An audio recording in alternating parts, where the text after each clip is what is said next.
Last session we have discuss in chapter number 3 Python pandas, यानी कि pandas के through किस तरह से कंप्यूटर में प्रोग्रामिंग होती है ना। उससे रिलेटेड आगे का टॉपिक है data structure in pandas. Pandas में कौन कौन डेटा स्ट्रक्चर किस तरह से वर्क करता है, जिसमें आपके 3 पार्ट्स आते हैं, series, data frames and panels. Number 1 पे है series. It is a 1 dimensional structure, यानी कि एक 1 डायमेंशनल स्ट्रक्चर होगा। इसमें सिर्फ ओनली रोज होंगी, storing homogeneous mutable datas. Homogeneous you understand कि इंटीजर है तो ओनली इंटीजर यूज़ हो रहे हैं, फ्लोट है तो ओनली फ्लोट यूज़ हो रहे हैं, और आपका कैरेक्टर है तो ओनली कैरेक्टर यूज़ हो रहे हैं। तो this called the homogeneous. Mutable data, mutable means can't be change, कि इसके अंदर किसी भी तरह के चेंजेस पॉसिबल, इसके अंदर हर तरह के चेंजेस पॉसिबल हो, इट्स मॉडिफाइड, इसमें चेंजेस पॉसिबल हो सकेंगे। That is called mutable data. ठीक है। Not next one is data frame. It is 2 dimensional structure, यानी जिसके अंदर रो एंड कॉलम दोनों होते हैं, उसको बोलते हैं data frame. Storing heterogeneous means इसके अंदर आप न्यूमेरिकल, इंटीजर, फ्लोट्स यूज सब एक साथ कर सकते हैं, कैरेक्टर भी ले सकते हैं। और ये भी मुटेबल डेटा होता है कि इसमें रिक्वायर्ड पढ़ने पर, जरूरत पड़ने पर डेटा में मॉडिफिकेशन पॉसिबल होगा। Next one of the panel. Panel में it is a 3 dimensional array. Series a 1 dimensional, data frame है 2 dimensional, panel is a 3 dimensional array जिसमें डेटा स्टोर करते हैं। ठीक है। अब आप सीरीज़ की हम पहले सीरीज़ को डिस्कस कर लेते हैं। Series is mutable but the size of the data series is immutable. Means data जो सीरीज है उसका जो साइज़ है वो चेंज नहीं हो सकता। मान लीजिए हमने यहाँ पे साइज़ दे दिया 0 से लेकर के, जैसे आपको पता है इंडेक्सिंग में होता है, तो दिस इज 0, 1, 2, 3 एंड 4 इस तरह से हमें गिवन होते हैं, तो ये साइज़ चेंज नहीं होगा। Series in pandas can be created using series method. अगर इसमें सीरीज़ क्रिएट करनी है तो उसके लिए सीरीज मैथड की जरूरत पड़ेगी। A series in Python is like a 1 dimensional structure capable of holding data of any type, integer, string, float, Python object etcetera. A series can also be described as an ordered dictionary, यानी dictionary format में भी इसको describe किया जा सकता है with mapping of index value of the data value. ठीक है। इंडेक्स वैल्यू के अकॉर्डिंग इसकी डेटा वैल्यूज को चेंज किया जा सकता है। Series can be created using any of the following 2 methods. आपकी सीरीज जो है 2 तरह से तैयार की सकती है। नंबर 1 डिक्शनरी फॉर्मेट में, दूसरा स्केलर वैल्यू और कांस्टेंट फॉर्म में। तो पहले हम डिक्शनरी फॉर्मेट्स को क्लियर करेंगे कि डिक्शनरी फॉर्मेट्स में किस तरह से आपकी सीरीज़ तैयार होती है। उसके लिए ज़रूरी है पहले सीरीज़ के लिए आप जो भी आपको ऑप्शन देना है वो आप यूज़ करेंगे। आपको कुछ एग्जांपल्स के थ्रू मैं बता देता हूँ इसे कैसे कैसे वर्क करेगा। जैसे नंबर 1 पे हम लेते हैं कि हमारा सबसे पहले उन्होंने दिया import pandas as PD, means panda को इम्पोर्ट कर रहे हैं और उसका एक वेरिएबल दे रहे हैं PD। एक सीरीज़, एक वेरिएबल लिया सीरीज़ 1, उसमें दे रहे हैं PD dot series. PD is a variable of panda. Series दी, उसके अंदर सीरीज़ कुछ भी डिफाइन कर दिया और हम सीरीज़ को बाद में प्रिंट करा रहे हैं, प्रिंट सीरीज़ 1। तो यहाँ पे आप देख रहे हैं जो हमारी वैल्यूज थे वो प्रिंट हो गई, साथ में आपके सामने 0, 1, 2, 3 दिखाई दे रहा है। This is the index. देखिए जो आपका पांडा है उसके अंदर सीरीज़ के बना रहे हैं हम जब, तो इंडेक्सिंग ऑटोमेटिकली क्रिएट होती है। इसे हम चेंज नहीं करना पड़ता, या हमें खुद नहीं बनानी पड़ती, ऑटोमेटिकली क्रिएट होती है, तो वो कहलाता है इंडेक्स।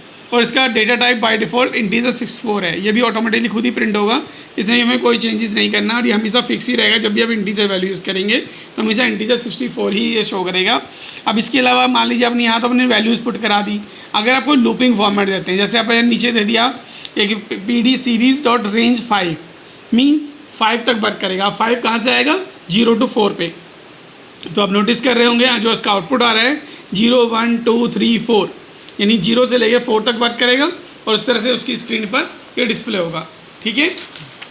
तो दिस इज़ द पाइथन पांडा। अब देखिए इसमें क्या एक चीज़ और भी आती है, इंडेक्सिंग को जैसे भी आप देख रहे हो 0, 1, 2, 3 फॉर्मेट में दिखाई दे रहा है, उसी इंडेक्सिंग को हम नंबरिंग भी, नेमिंग वगैरह भी दे सकते हैं। उस नेमिंग वगैरह के थ्रू भी इंडेक्स को डिस्प्ले कराया जा सकता है। Just like this example, import pandas as PD series 2 equal PD dot series 10, 20, 30, 40, 50। ये आपकी सीरीज़ है, लेकिन यहाँ पे हमने कॉमा लगा के इंडेक्सिंग भी मेंशन किया और उसके अंदर उसका नाम मेंशन किया, जैसे ABC 0, 1, 2, 3, 4 भी उसके लिए ABCDEF।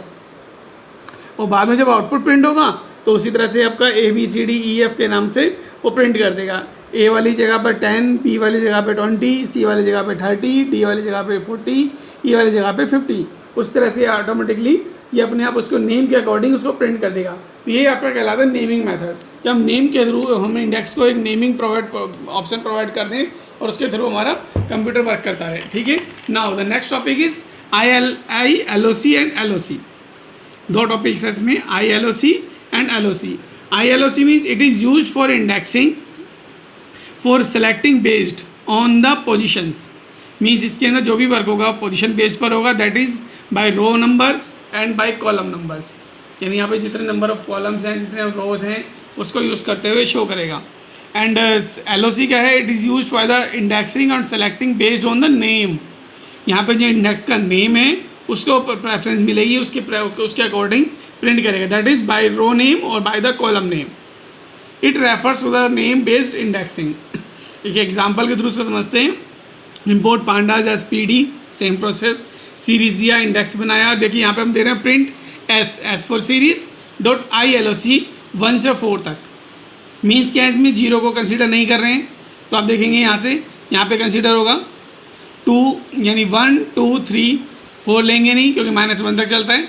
तो 2 3 4 यानी कि 2 3 4 ये आ गया, और इसी तरह से इसका जो इसके कॉरस्पॉन्डिंग इंडेक्स है B C और D आ गया। ठीक है, तो उस तरह से आपका LOC प्रिंट करेगा या फिर पोजीशन बेस पर। अब बात करते हैं LOC की, ये नेम बेस पर काम करता है। नेम बेस पर काम करने के लिए हम दे रहे हैं B से लेकर के E तक वर्किंग होगी इसकी। ठीक है, तो B से हम स्टार्ट करते हैं, तो दिखा रहा है B C D E, जो उसके सब्सिक्वेंटली आगे तक प्रोसेस हैं वहाँ तक चलता रहेगा।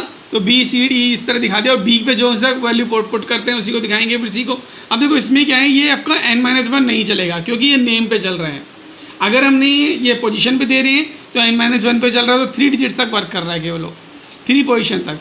लेकिन जहाँ पर E देते हैं, हालांकि पोजीशन यहाँ 4 ही है, बट लेकिन यहाँ पे कंसिडर 4 को भी करेगा, क्योंकि यहाँ पर आपकी LOC पोजीशन, यहाँ पर आपकी N-1 वाली पोजीशन वर्क नहीं करेगी।